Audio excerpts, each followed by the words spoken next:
CPM-ന്റെ യഥാർത്ഥ ലക്ഷ്യം രാഹുൽ മാങ്കൂട്ടത്തെ തകർക്കലല്ല, ഷാഫി പറമ്പിലിനെ തകർക്കലാണ്. വടകരയിൽ അവരുടെ സ്വന്തം ടീച്ചറമ്മയെ 1.25 ലക്ഷത്തിന്റെ വോട്ടിന് തോൽപ്പിച്ചു വിട്ടതിന്റെ ചൊരുക്കാണവർക്ക്. കാഫിർ സ്ക്രീൻഷോട്ട് പ്രചരിപ്പിച്ചും വർഗീയ കാർഡ് ഇറക്കിയുമൊക്കെ ഷാഫിയെ കരിവാരിത്തേക്കാൻ അവർ ശ്രമിച്ചതിന്റെ കഥകൾ മറക്കാറായിട്ടില്ല. ഷാഫിയിലേക്കുള്ള വഴി മാത്രമാണ് ഇപ്പോഴവർക്ക് രാഹുൽ മാങ്കൂട്ടത്തിനെതിരെയുള്ള കുരുക്കും മുറുകിയതോടെ ഷാഫിയെ കുരുക്കാൻ അരയും തലയും മുറുക്കി രംഗത്തിറങ്ങിയിരിക്കുകയാണ് CPM. രാഹുലും ഫെനിയും ഉൾപ്പെടുന്ന പെൺവാണിഭ സംഘത്തിൽ ഹെഡ്മാഷുമുണ്ട് എന്നാണ് CPM പാലക്കാട് ജില്ലാ സെക്രട്ടറി EN സുരേഷ് ബാബു പറഞ്ഞത്. EN സുരേഷ് ബാബു നേരത്തെ തന്നെ ഷാഫിക്കെതിരെ ലൈംഗിക പീഡന ആരോപണം ഉയർത്തിയിരുന്നു. ഭംഗിയുള്ള സ്ത്രീകളെ കണ്ടാൽ ഷാഫി പറമ്പിൽ ബംഗളൂരുവിലേക്ക് ട്രിപ്പ് വിളിക്കും.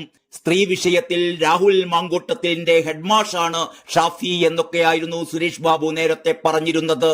CPM നേരത്തെ ഷാഫിക്കെതിരെ ഉന്നയിച്ച ആരോപണങ്ങൾ കോൺഗ്രസുകാരിയായ ഷഹനാസ് ശരിവച്ചിരിക്കുകയാണ് എന്നാണ് സുരേഷ് ബാബു പറഞ്ഞത്. രാഹുൽ മാങ്കൂട്ടത്തിന് ആരാണ് സംരക്ഷണം നൽകുന്നത് എന്ന് ഇതോടെ വ്യക്തമാകുകയാണ്. ഷാഫിയും രാഹുലും അടങ്ങുന്ന സംഘത്തെ കോൺഗ്രസിനകത്ത് പോലും ഭയമാണ്.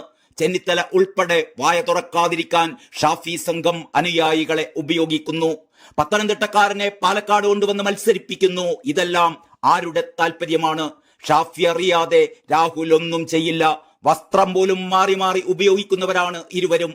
പൊതുസമൂഹം അപ്പോൾ സംശയിച്ചാൽ കുറ്റം പറയാൻ കഴിയുമോ എന്നും EN സുരേഷ് ബാബു ദുഷ്ടലാക്കോടെ ചോദിക്കുന്നു.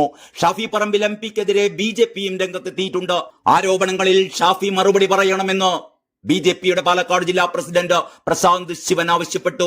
രാഹുലിനെ സംരക്ഷിക്കുന്നത് ഷാഫി പറമ്പിലാണെന്ന് കോൺഗ്രസ് വനിതാ നേതാക്കൾ തന്നെ പറയുന്നു. ഷാഫി ഇതിന്റെ മറുപടി പറയണം. ഷാഫിയുടെ രഹസ്യങ്ങൾ രാഹുലിന് അറിയാവുന്നത് കൊണ്ടാകാം പിന്തുണ കൊടുക്കുന്നത്. ഹെഡ്മാഷും കുട്ടിയുമാണ് രണ്ടുപേരും. പോലീസ് രാഹുലിനെ പിടികൂടാത്തത് ആഭ്യന്തര വകുപ്പിന്റെ പിടിപ്പുകേടാണെന്നും പ്രശാന്ത് ഏഷ്യാനെറ്റ് ന്യൂസിനോട് പറയുകയുണ്ടായി. രാഹുൽ മാങ്കൂട്ടത്തിൽ MLA തന്നോടും മോശമായി പെരുമാറിയെന്നും ആ കാര്യം അന്ന് ഷാഫി പറമ്പിലിനെ അറിയിച്ചിരുന്നുവെന്നും KPCC Samskara Sahithi general secretary MA Shahanas പറഞ്ഞതോടെയാണ് CPM അതിൽ കയറി പിടിച്ചിരിക്കുന്നത്.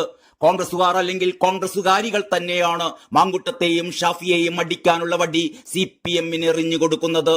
കർഷക സമരത്തിന് ദില്ലിയിൽ പോയി തിരിച്ചു വന്നപ്പോഴാണ് രാഹുൽ തന്നോട് മോശം സന്ദേശം അയച്ചത് എന്നാണ് ഷഹനാസ് ആരോപിക്കുന്നത്.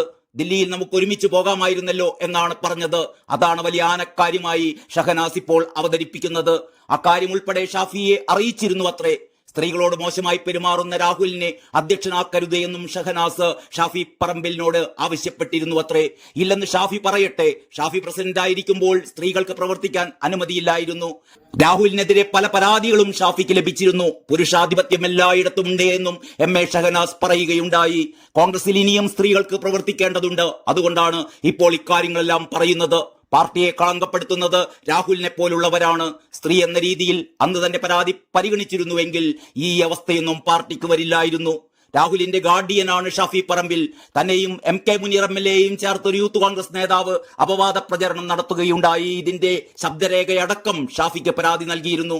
പരാതിയുടെ പകർപ്പ് കോൺഗ്രസ് നേതാക്കൾക്കും നൽകിയിട്ടുണ്ട്. എന്നാൽ തനിക്ക് പാർട്ടിയിൽ പ്രവർത്തിക്കാനാവാത്ത സാഹചര്യമാണ് പിന്നീടുണ്ടായത്. രാഹുലിൽ നിന്ന് ലൈംഗിക അധിക്ഷേപം നേരിട്ട യൂത്ത് കോൺഗ്രസ് വനിതാ പ്രവർത്തകരെ തനിക്ക് നേരിട്ടറിയാം. ഈ കാര്യങ്ങളെല്ലാം പാർട്ടിയുടെ ശ്രദ്ധയിൽപ്പെടുത്തിയിട്ടുമുണ്ട്. ഷാഫി പറമ്പിൽ അധ്യക്ഷനായിരുന്നപ്പോൾ യൂത്ത് കോൺഗ്രസിൽ വനിതകൾക്ക് പ്രവർത്തിക്കാനാവാത്ത സാഹചര്യമായിരുന്നു. രാഹുൽ മാങ്കൂട്ടത്തിലിനെ യൂത്ത് കോൺഗ്രസ് അധ്യക്ഷനാക്കിയത് ഷാഫി പറമ്പിലിന്റെ നിർബന്ധപ്രകാരമാണ്. ഉമ്മൻചാണ്ടി നിർദ്ദേശിച്ചത് JS അഖിലിനെയായിരുന്നു. ഉമ്മൻചാണ്ടിയുടെ നിർദ്ദേശം തള്ളിക്കൊണ്ടാണ് ഷാഫിയുടെ തീരുമാനം നടപ്പിലാക്കിയത്. യൂത്ത് കോൺഗ്രസ് തെരഞ്ഞെടുപ്പിൽ വ്യാജ മെമ്പർഷിപ്പ് ചേർത്തുകൊണ്ടാണ് രാഹുൽ അധ്യക്ഷനായത് എന്ന ആരോപണം ഉയർന്നത് സംഘടനയിൽ നിന്ന് തന്നെയാണെന്നും ഷഹനാസ് പറയുകയുണ്ടായി.